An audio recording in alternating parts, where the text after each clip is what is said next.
When my brother and I were starting our first company, instead of getting an apartment, we just rented a small office and we slept on the couch. We had just one computer, so the website was up during the day and I was coding at night. 7 days a week, all the time. Work hard like every waking hour, particularly if you're starting a company.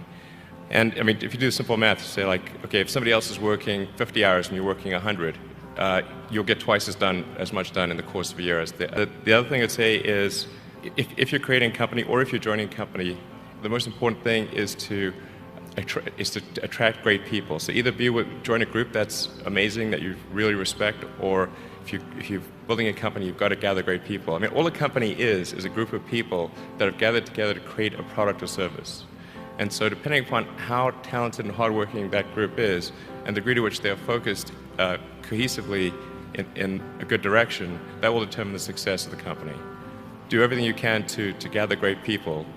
I'd say focus on signal over noise. A lot of companies get confused. They spend money on things that don't actually make the product better. For example, at Tesla, we've never spent any money on advertising.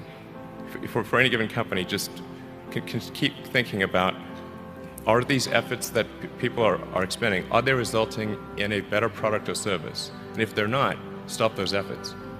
And then the final thing is don't just follow the trend, the most fundamental truths you can imagine, and you reason up from there.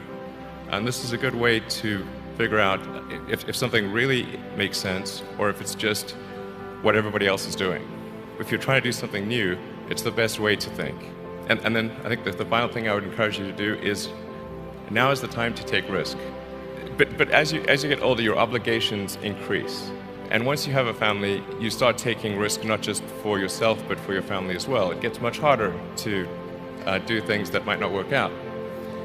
So now is the time to do that, before you have those obligations. So I would encourage you to take risks now. Do something bold. You won't regret it.